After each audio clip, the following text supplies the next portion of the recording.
If you just post free content, like here's all the free events for your kids, here's all the best hikes for your kids, here's all the like you still keep following off of the things we come on. And so I don't know how I can tap into her following. I help her by like free. Okay, we're gonna get started. The Canva I'm going to be using, I did share that link earlier. One of the reasons I shared that is there's a link to a video of Simon Sinek that if you want to go watch it again later, you can. We're going to talk a little bit about motivation today. I wanted to start with this one. This is Duncan Hamilton. He was fourth at this event last year. He leads the field with the fastest time this year. He just went pro, leaving after graduating from Montana State, where he was second at the NCAA championships. He feels like he's been able to sharpen up in the last month from the NCAA championships to now, and he really wants to make his first team, his first podium at the U.S. championships. So that's the 22-year-old Duncan Hamilton. This is the 33-year-old Andy Bayer, who basically quit the sport, and he is back and back with force. Bayer's the oldest guy in the field. He literally had given up, retired, moved on from competition, but he read an online before. This is a phenomenal opportunity for all of these men to put their names up in the top three and in Team USA colors to go to Budapest next month. These men are used to watching either Jagger or Bohr sort of set the tone of the race, and now they have to do it without them. And this is a big opportunity. You see on hip 9, that's Mason Furlick. He was a Tokyo Olympian. He believes this is the year that he could take that U.S. title. He believes this is the opportunity he's been waiting for. Okay, watch the guy with the BYU jersey on. It'll be interesting to see how this shakes out, who takes the lead, because the two men who normally do, they're not here. And that really opens things up. Watch the guy with the BYU What's the jersey complexion right of this race going to be like? We don't know because it's so different. It is so different. We see Andy Bayer again. He's in the back, but working his way up on the outside. Such a terrific story. He finished fourth at the Olympic trials in 2012 in the 1500, fourth at the Olympic trials in 2016 for Rio. Missed both teams by one spot. Devastated by that. Decided to move on from the sport, and now is just doing it for fun and for himself. And he's been loving it. He said, I came back because it seemed fun and I get to leave on my own terms. He's a runner from BYU. Daniel Maholsky leads the way. So Anthony Rosich there, he's moved his way up nicely behind Mason Furlick into third. Want to make mention too that the world standard is 8:15, 8 minutes 15 seconds. Nobody has that standard as of yet. So keep your eye and remember that number. I'll remind you later when we get closer to the finish. Let's see how the top three men are looking at the conclusion of this steeplechase final. Maholsky isn't afraid to take the lead here and push. He was fourth at the Olympic trials, just barely missing that Olympic team spot. And the man right behind him, Furlick, he was the one that nabbed that third spot. So these two men, they want to get onto the world stage. Furlick definitely wants to get back to the world stage, and we just saw Bob right there.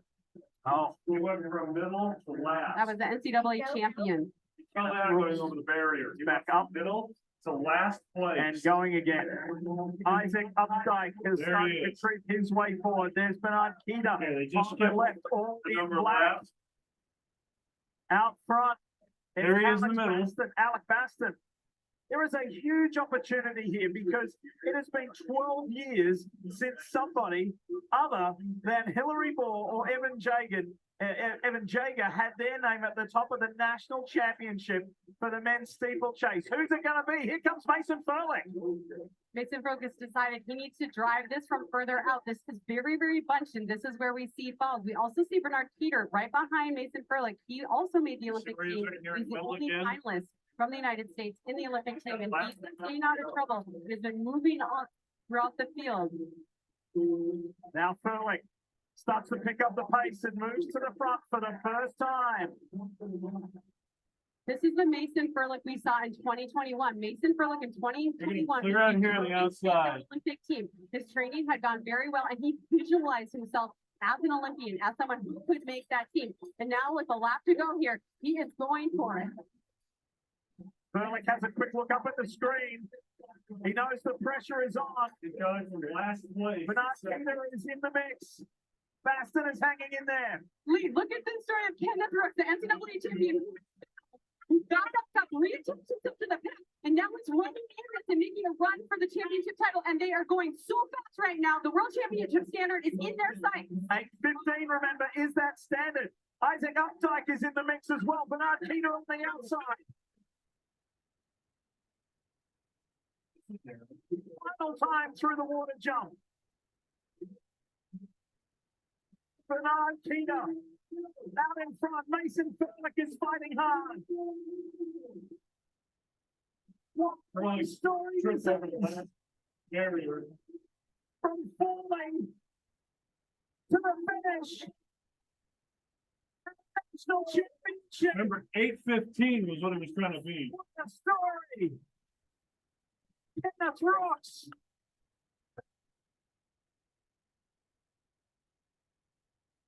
That video has gone viral all over the nation, over the course of the weekend. He went from tripping in the middle of the field, and the three guys that he was trying to beat are all professionals. They do this full time. He's a student at BYU, runs for BYU's team. That's so super cool. He hit the ground, rolled. He could have stayed on the ground. He got up. And it's kind of like watching the movie Cars, of course. And people totally underestimated him. The top three totally underestimated him. That's why I said they look up the leaderboard and all of a sudden realized here's this kid that should have been on the ground. Right? It took a lot of work. He spent a lot of time in the middle. And then took a risk and went to the far outside. If you know what it's like racing like that, when you're on the outside edge, you're running further than everyone else. And he took the risk. We're going to have days when we fall down, let's be honest. There are some days it's not easy to get up and do this. It wasn't easy to get up this morning. I was at Bear Lake last weekend, and now I have to get up and be responsible again. Right? There's going to be soccer game middle of the week that's going to blow your schedule. I've worked 40 hours in my other job this weekend. 40 hours somewhere else. Kids need something done. The house has got to be fixed. The things are going to come along that can be distractions. It's not that they're not valuable. It's staying focused. You're going to hear me use the phrase drunk monkey. And my drunk monkey is at home. I've got to remember, I think I brought him back to the office. No, I didn't. Tom Ferry uses the phrase drunk monkey. The drunk monkey is that part of your brain that talks you out of doing the things you know you should be doing. You stay busy, but not productive. What you're doing is busy work. And you get to the end of the day and go, wow, I got a lot of things done today, but did any of it matter? Okay. My worst habit is listening to my drunk monkey. The days that I don't make a to-do list, I might as well just stay on the ground. Yep, everybody passed me, I'm done. Okay, so we're going to talk a lot about motivation today. Let's see if we can get this crazy thing out of the way. There we go. There are two types of motivation that we talk about in education, but also just in business. Most of the time when you go to those big workshops and they get you all excited to go out and do something, they're only focused on extrinsic or exterior motivations. How many of you have ever gone to one of those big sales meetings where they hype you up? Okay.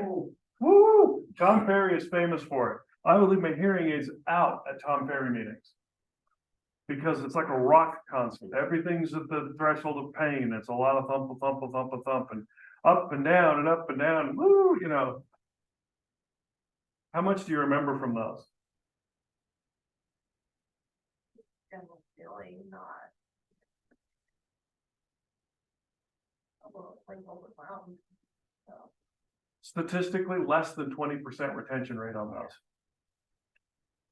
You remember the noise and the feeling, and that's kind of what they're going for. But when the going gets tough, when you trip and fall, you have a bad day. So examples of extrinsic motivation that they're not evil in and of themselves. They just don't have the staying power. Let's be honest, money. How does money motivate us? I don't want it. You went to Vegas and knocked doors in the heat. Why? Money. Be the main reason. Air conditioner breaks. Gotta make a car payment. Okay? Would you do this job for free? No. Is there a job you would do for free?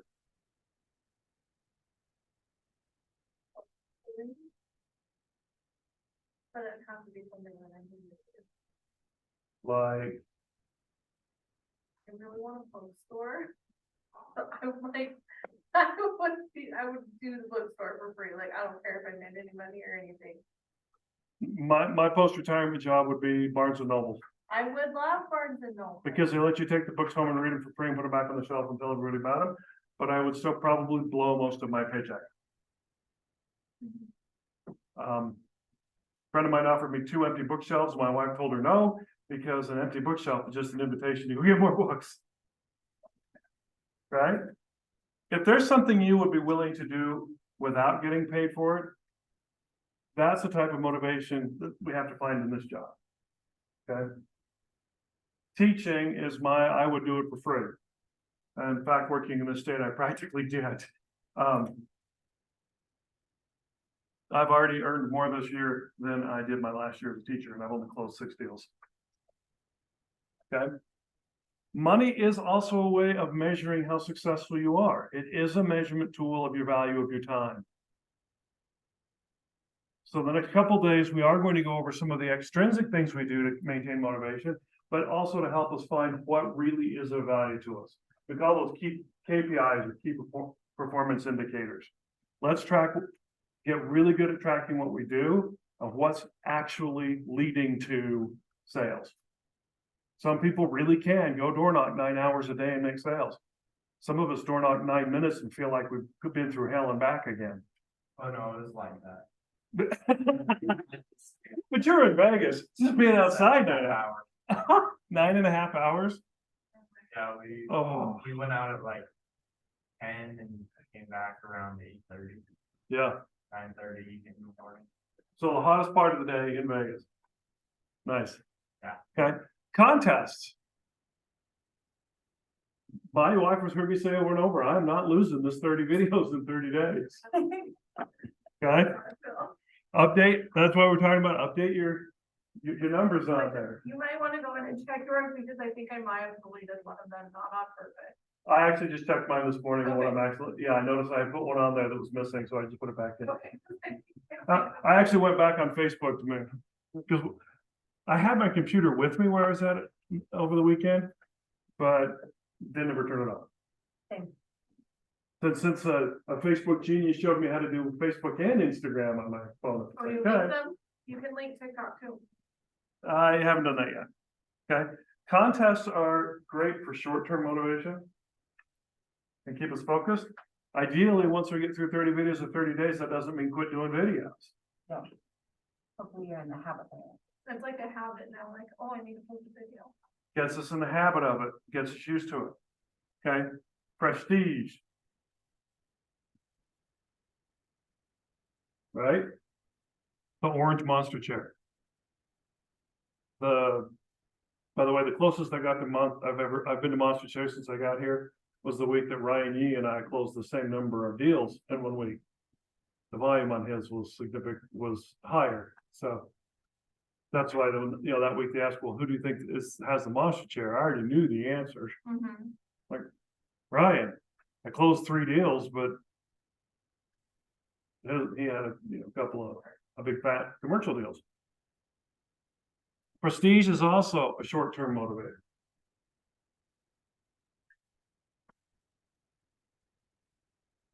but we use it. What matters most? Oops. Hold on. Let's go back one. What are the strengths? Oh my gosh, I even I corrected that spelling twice. What are the strengths of using those, of an exterior or outside motivator?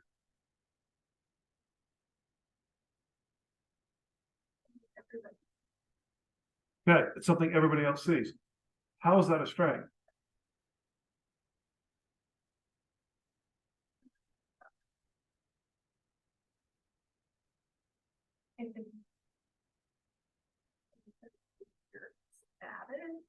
Okay. World, so people are like, oh, you're making more money, so you must be like, and I hate to say that, but it's almost like you're making more money. More. That's like from a societal view. Yeah, absolutely. Because you have more value to society. How we show that? Because you just bought a bunch of stuff. Accountability. Okay. External accountability. These are all things we're going to go over the next couple of days with this. Most of these extrinsic forms are measurable. We can put a number on it. I made this many phone calls, or I closed this many deals. This was my volume. That's measurable. There's a number I can put on that. And then I can say, I need to hit this many. What's the weakness of it being from the outside? We're being judged by what you're doing on the outside, Okay. which can like cheat you inside. Yeah. My goal was to make 10 phone calls today, right? I only made 6. Yeah. But my goal was also to have 5 good conversations, and in those 6 phone calls, I got 4 really good phone conversations. Oh, hey, that's a 3/4 conversion rate where my original plan was only 50-50. We can sometimes get a distorted view of how we're doing. You'll hear him already tease me about, oh, so your goal was you should be, my goal is 150,000 GCI this year. I'm at 81,000. I'm like, I'm not going to make it. He's like, oh, I'm just past the middle of the year and I'm just barely halfway through. He's like, oh, well, then clearly the only alternative is suicide. Which is kind of a harsh thing to say to me, knowing my background, but it's a joke he has with me is, oh, clearly the fact that you're off by $2,000 is just forget it, right? You totally failed. No, it just means that there's more to do. Now, if my goal was to be at 70,000 by midway through the year and I'm at 80,000, don't get cocky. My first business coach, midway through my first year with him, I was actually ahead of where my goal was. He said, good, double it. I said, but I'm just barely making it. And double it. Obviously, you can handle this, do more. When you go lifting, do you lift the same amount of weight every single time? No. Why not? Go in and lift the, 40-pound dumbbell every time, you're not excelling at all. I mean, you might be really good at lifting the 40-pound dumbbell, but you'll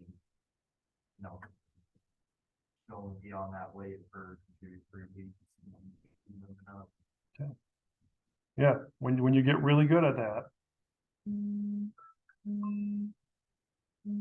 My doorbell hung.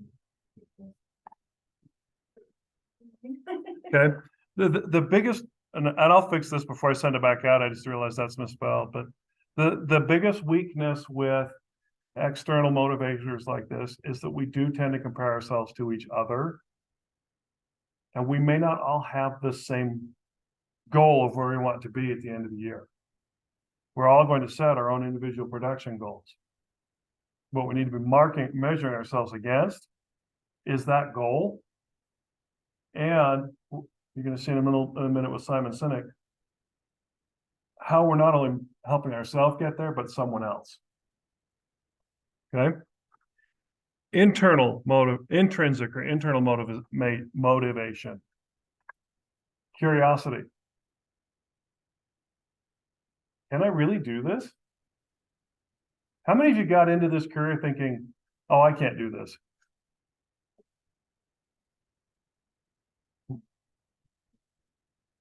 Had you done it before? So why this? I mean, is it easy? No.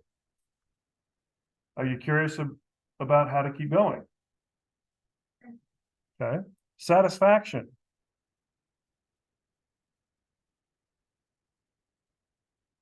That's something that about watching somebody sign the paperwork to get a house. I in love with showing them the house first. That's fabulous too. You can get them to go with them. You got them past some kind of block and committed to the next step.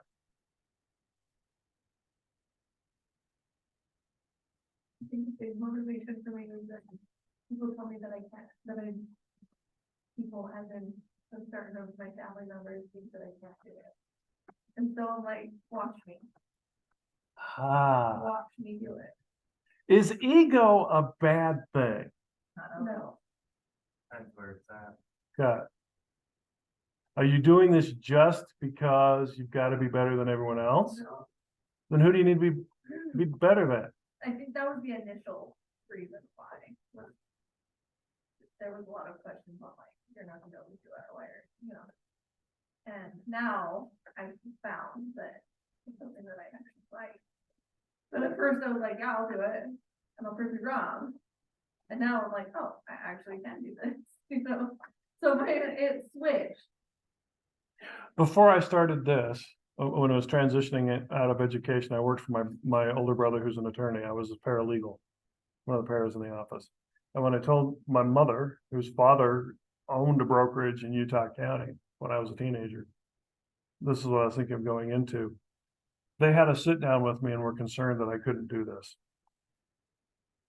I'd always been in education where I was assigned a clientele. And I went into it with the I'm going to prove you wrong attitude. That's not my attitude anymore. That's what got me into it. And yeah, for some people that's where you start. I'm going to prove you wrong. And then then it's better as you grow, I'm mature, then I'm going to keep proving to myself I can do this and do it better than I did last time. That's the strength of it. The weakness of it is sometimes it is just, I'm doing this just to.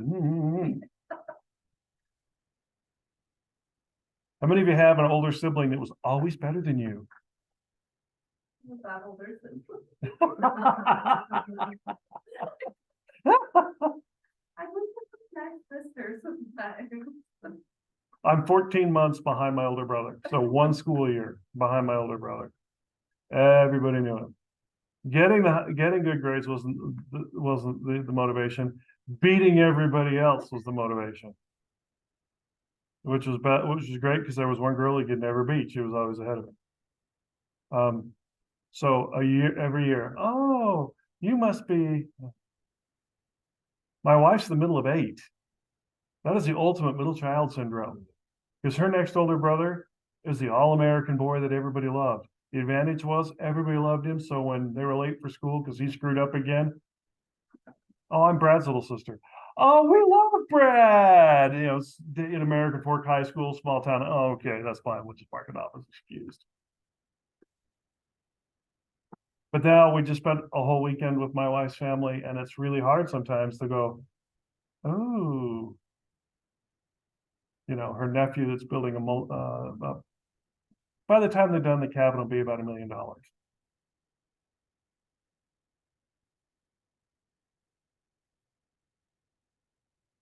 That's where the extrinsic motivation of money value can be tough. He sees it as, but yeah, he's building it because the whole family is going to be using it. So we're going to look a little bit at the terms of Simon Sinek is a researcher who his book Start with Why and Find Your Why. He's really fun to listen to because he has an entire address about it's really embarrassing that he should even have a career as a business consultant. Telling businesses that what they really need to be focusing on is just keeping track of finding their core reason for why they started the business and sticking with it.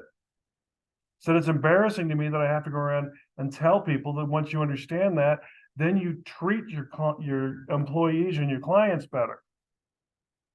Because what happened in the 80s, the 1980s and 1990s, was the businesses were spending all of their time focusing on the what.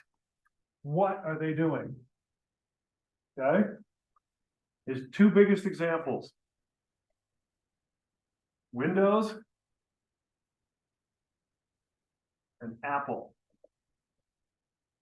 How many remember what the Zune is? There's about one person in this room old enough to even remember those. Oh, what? The Zune. Oh, I know what you're talking about, yes. It was a music player. It was the first MP3 player, was actually easier to use and had more initial files available than the iPad pod. Why don't we buy Zunes anymore? They don't exist. They don't even exist. Yeah, like they're gone. Because as Simon Sinek, and he tells about, he actually went, one of the TED Talks he gives, he happened to go to speak at an event for Windows, and a week later, Apple. And he says, I decided to stir the pot a little bit, riding back to the airport with an Apple executive. Said, last week I spoke for Windows and they gave me their new Zune. It is way easier to use than yours. Apple's official looked at him and said, yep, you're probably right. That was it. That was the conversation. He said, but he noticed that Apple wasn't about what? About the product. Apple's about why. Why do people buy Apple products?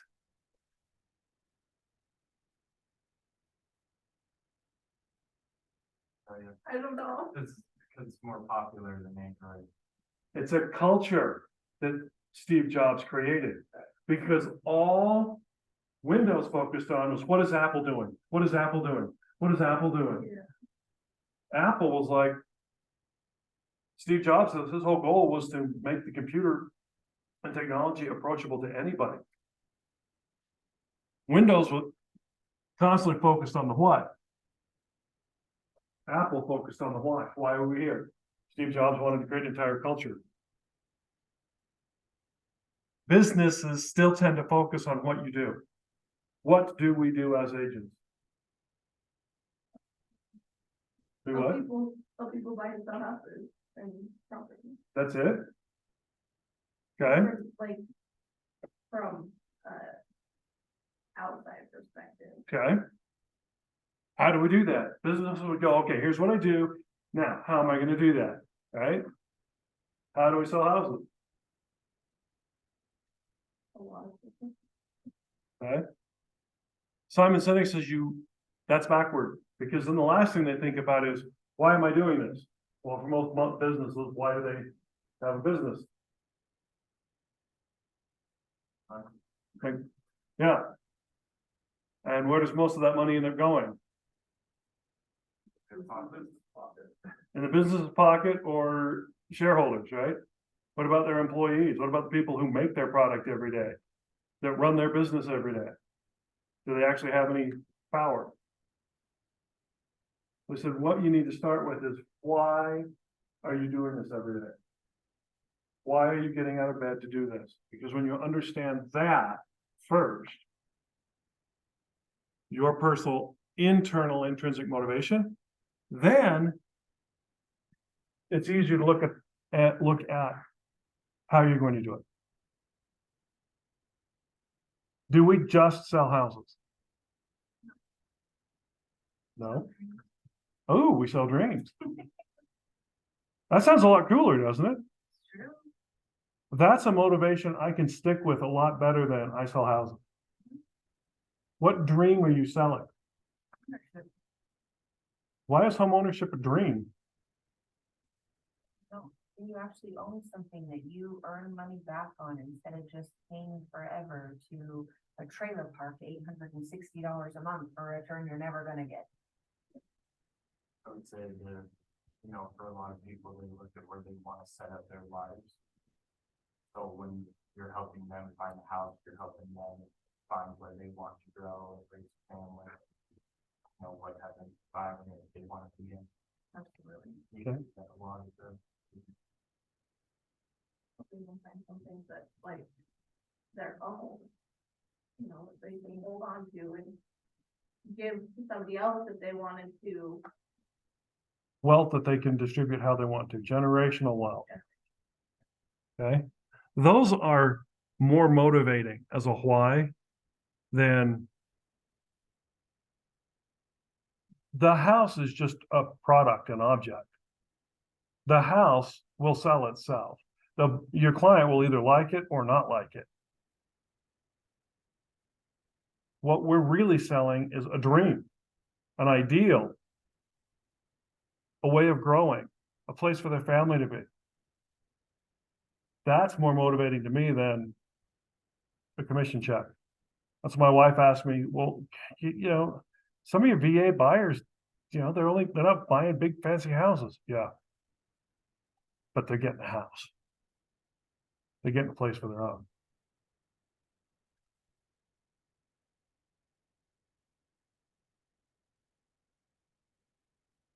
There are two types of games that we play in this life.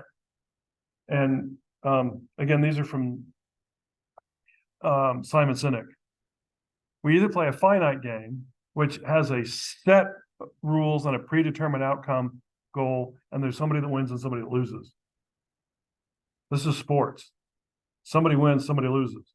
The reason I started with that runner, that's a finite game.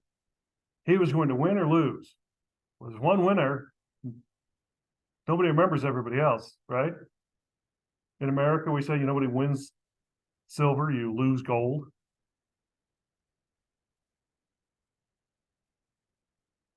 If you view this career as a finite competition against someone else, you're going to burn out really fast.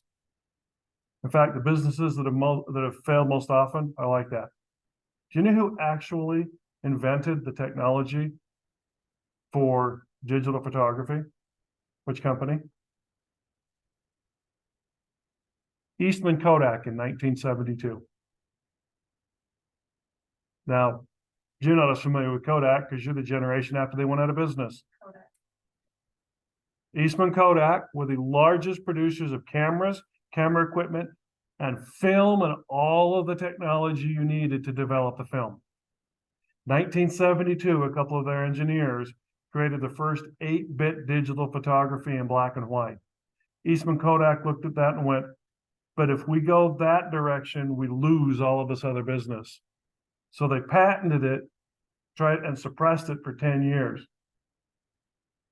And then when other companies, and so those engineers left, started their own company and started developing their own technology. And so Eastman started licensing the patent and made more money off, and were making money off the patent until the patent ran out. And by then, too many businesses had digital photography and nobody cared whether or not you were using film anymore. And Eastman Kodak went out of business because they were still playing by this set of finite rules. What they weren't looking at is what we need to understand. Life for us is an infinite game. There's not set rules. The rules are going to change over time, and there's an indeterminate outcome. What was successful with your transaction with buyer A is not going to be may not be successful with buyer B, and seller C, totally different set of rules. If you can work in that kind of structured ambiguity, you'll be okay. But if you view this as simply transactions, one after the next by a set of rules, sooner or later, somebody's going to break the rules and you won't be ready for it. Tom Brady will let the air out of the football at some point.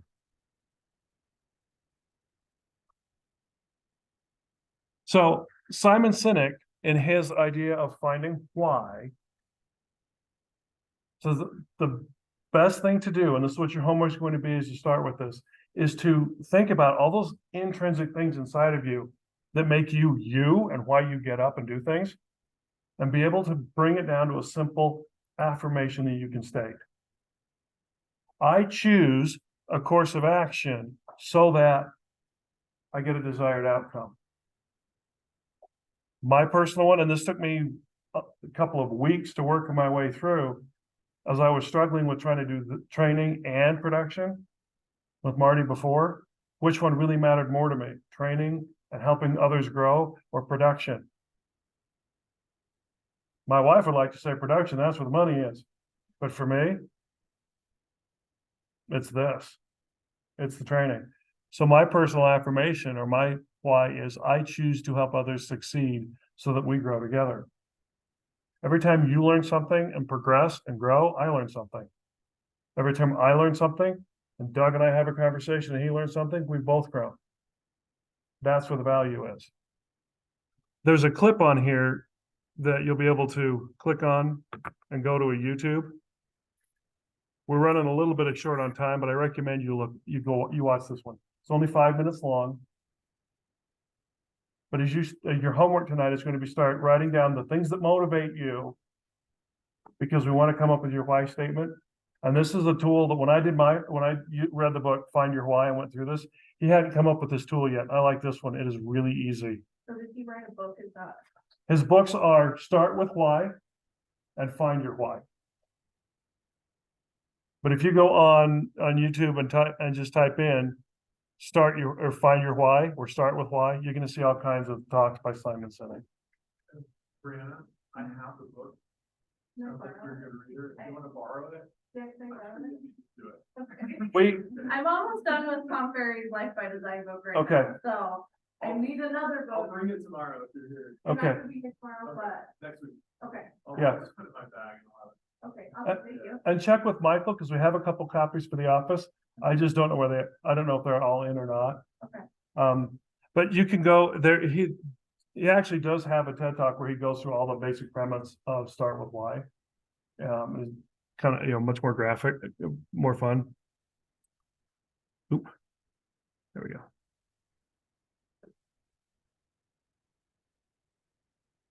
Because the other thing, and this was the one I was watching with him this morning, I've watched before but needed to be reminded. 5 things to consider as you're looking to find your why. First thing is you need to have a just cause. Are you willing to commit to your cause, even at personal cost? Are you ready to commit to helping that client find that dream, even if that dream is a home that doesn't get you near as much? For me, it's really hard when that dream is a motorhome, mobile home. Those things are a ton of work and there is no return on them. And the rent is $860 a month. Or more. Are they joking me right now? Like, I talked to a couple people and the one they wanted was like $970. Mhm. I'm like, this is- And it will go up every year as utility costs go up. yeah, You have no control over that. and your modular home is just going to continue to decrease in value. Yeah, it holds, yeah. And I have 2 people that wanna look at them right now, and I'm just like, why? That's when you look at that, is this a just cause? Am I doing what's best for my client when there are other options they may not be aware of? Okay? Trusting team. Do you have an environment where you're trusted to do the right thing and have the power and agency to make decisions? Simon Sinek tells the experience he had of he was waiting for a flight and somebody tried to board before their number was called, which we all know, as he put it, as we all know from travel, that's the cardinal sin. Nobody gets on the plane before it's their turn. And this guy is trying to get on the plane, and the gate attendant keeps telling him, no, you can't get on, no, you can't get on, no, you can't get on, no, you can't get on. And finally, Simon Sinek, this is the business part of me, came out and said, why? Why can't he get on? What's the big deal? Yeah. And the gate agent said, well, because if I let him on, then I will be in trouble because I didn't follow the rules and I will get punished. So you want to know why United Airlines keeps falling apart at the seams? Because that's the way they function. Nobody on the ground has the power or the right to make decisions. They just do things out of fear. If I don't do this, I will be punished. Okay? It's a big part of how our education system works. If I don't do this assignment, I will be punished. There will be pain. It's the same way we try to rehabilitate criminals. If you do the following, there'll be this much pain. If you do this, we'll diminish the amount of pain by this amount. Okay? That's not trust. That's a big part of why we spend so much time trying to help you feel like whatever team, however big you choose, however many members of this large group you choose to work with, you feel like you're trusted and can make decisions. And know that when you need help, there's somebody to go to. This poor gate agent didn't have anybody above her that could either back her up or help understand why this person needed to get on the flight ahead early and make that decision. She was just hung out to dry. Find yourself a worthy rival.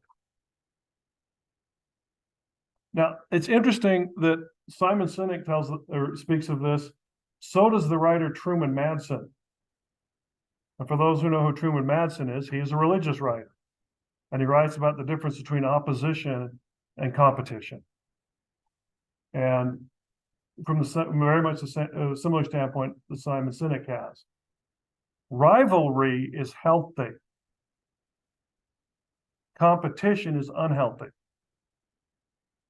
What's the point behind a competition? So how many people win? How many fail? Everybody else. For that, everybody else, what happens to their level of motivation? Okay. Rivalry is where there's someone who is as good as or better than you that you use as a mirror to help recognize your own weaknesses and how to get better. Or as Truman Madsen says, opposition. In a lot of the leadership literature, it's the person is referred to as your loyal opposition. Yes, you want somebody in your group that has the courage to look at you and say, everybody else is like, you're a genius. And then if you ever notice that one person who says, are you really sure about this? Did you consider the following? And it's not that they think they're better than you, they see it differently. Let's take a look at, have you considered what would be different if you? Now, I served an LDS mission. That's a very intense relationship. You're living with somebody 24 hours a day, 7 days a week. You can't get away from them. And you don't even get to choose who it is. You're assigned a companion. My situation was unique because I was serving in a foreign language in a United States mission. Oh, you were? So I served Cambodian language mission in Fresno, California, which at the time covered the San Joaquin Valley. Totally fine. Glad we can't look yet. And a lot of people misunderstand that. My trainee, my trainee, the one that I ended up doing a business deal with recently, his trainee was one of the first missionaries that was taken from stateside when the country of Cambodia opened. Oh, So I served all of my time stateside in California. And because of the nature of where the Cambodian refugee populations had moved to, there were 3 total cities I could serve in over the course of 2 years. So there were only 6 missionaries in the language program. I ended up spending half of that 24-month assignment with the same missionary. Now, not 12 months in a row, but we started the MTC together. We served in the mission field together as companionships in different areas. And then he eventually ended up being assigned as an assistant to the president, and I was his zone leader, so we still had interaction. By our last time being assigned together, and we had very different personalities. He played football, I didn't. I was musical. He couldn't even turn the radio on right. He could have killed me. He was so done with me at times, and the feeling was mutual at moments, I'll be honest. But we had one of those evenings where he's like, okay. He said, I need to tell you something, and this is what stuck with me. He said, and I'm not telling you this because I think I'm better than you. I'm telling you this because you do something that you've probably always done your whole life, and you don't realize that it turns people off. Okay. He said, when I ask you a question, sometimes you don't even answer. And it's like, and I can't tell if you heard me or you're just ignoring me. He said, you do that to a lot of people. I hadn't noticed. Because in my family, if you didn't know the answer, you didn't say anything. Because you'd have to be able to defend yourself as soon as you said anything. So it was easier not to have to defend yourself. But to a lot of people, that was like, well, did you just not hear? Now I can always use the excuse I didn't hear you. Well, excuse me? 2 days this weekend, didn't even put my hearing aids in. It was great. My wife's family, you don't need them. But it was the way that he approached me that made the difference. I'm not telling you this because I think I'm better than you. I'm telling you this because, well, my first year as a teacher, I actually had a student say something similar to me. There was a girl in my class who, for some reason, we just didn't get along. She wouldn't pay attention. She was always talking. And then, of course, she's the one that always comes up with the dumbest, what am I doing? And it got to where 2 or 3 or 4 times a day, she'd come up and ask questions about what I just said. And one of the kids looked at me one day and said, you realize you roll your eyes every time she walks up toward you? I went, He said, oh yeah, we see it. She hadn't noticed it, but these 2 guys had. It took a conscious effort not to roll my eyes every time she walked up, because it had just become such a habit. 2 12-year-olds set me straight. I was okay with that because I got better at something. So we're going to help. Part of this process this week is going to be finding an accountability partner, someone that you trust will say to you, good, take it a step further.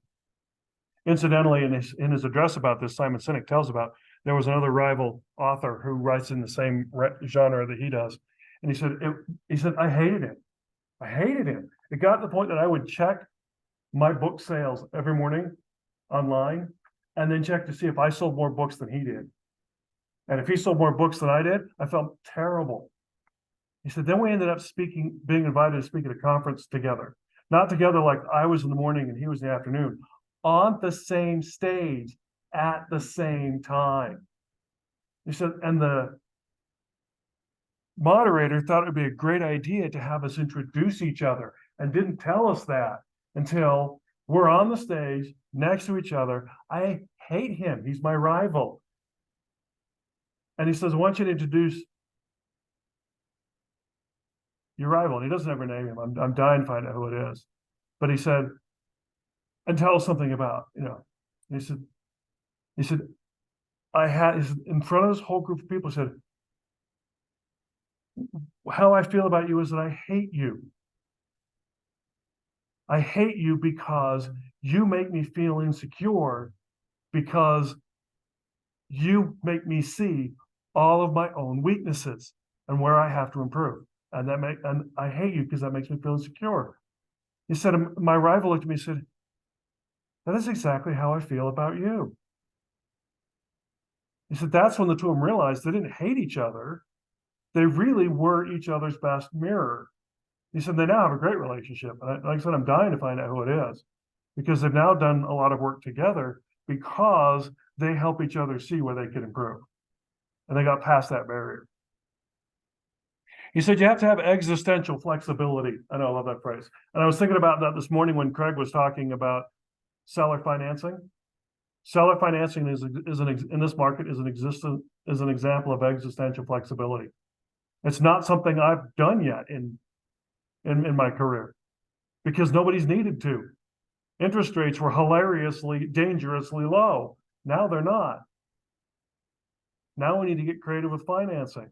If I can't see that, I'm not ready. I went to 3 classes in a row on seller financing because if I can't see how to change, as he describes it, are you ready to blow up your own business from the inside before someone blows it up from the outside? The example he uses was Steve Jobs early on was invited to IBM when IBM was doing their research into what is now called the graphic user interface, the first computer mouse. Those of us who are old enough remember having to use DOS and remember all the commands, Doug? Oh, how fun was that?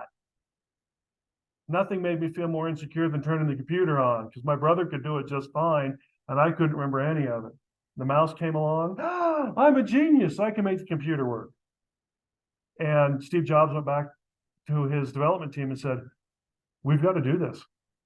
They said, but we spent thousands of man hours and all of this money on developing a code-based interface. He said, you don't understand.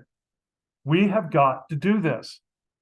If we don't, someone else will. And I would rather blow up my business from the inside than let someone blow it up from the outside. And so Apple put all their time and money into developing the GUI, graphic user interface. They had it before Windows did. The whole format and structure of it was developed by Steve Jobs and Apple.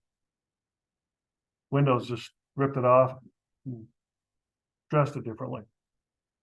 But his attitude, I'd rather blow up my own business from the inside. I would rather try something from the inside that doesn't work and have somebody on the outside do the same thing and blow me out that way. The last one is courage to lead. Do you have the courage to lead someone else in order to grow? Sometimes we have to, what do you mean? Major malfunction. We'll lead each other. Sometimes it's a matter of leading our clients, helping them see that the direction they're going may not be the best direction. And do we have the courage to be led by someone else?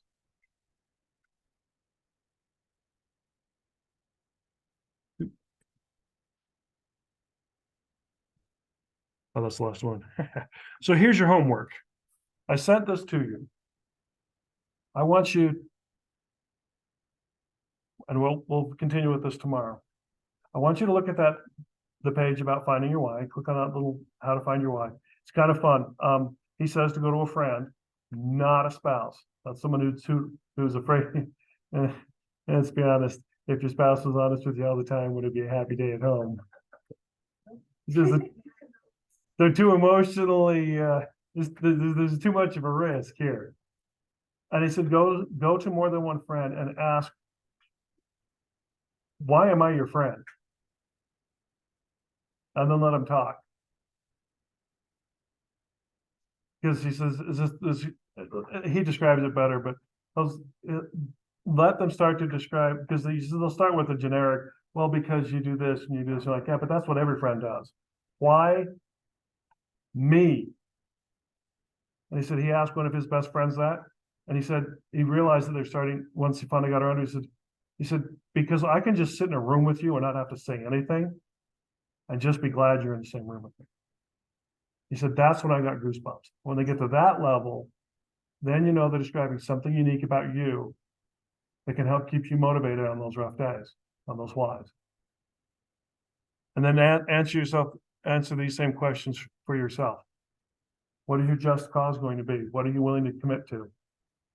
And then we're going to write your why statements. And then we are also going to spend the rest of this week working on those extrinsic things that allow us to help see, this is why I do it. Now here's what we're going to do. And I understand we're going to have some people here in and out different times during the week. So I am going to be creating another slideshow and we'll share that. I've recorded this one. So hopefully, yeah, I'll have to figure out how to get the recording, but okay, that's your homework for today. Go through those. I'm going to go fix the typos and I'll try to email it out again, because that's really embarrassing. Yeah, Doug, I tried to Zoom link that password. And it didn't work today.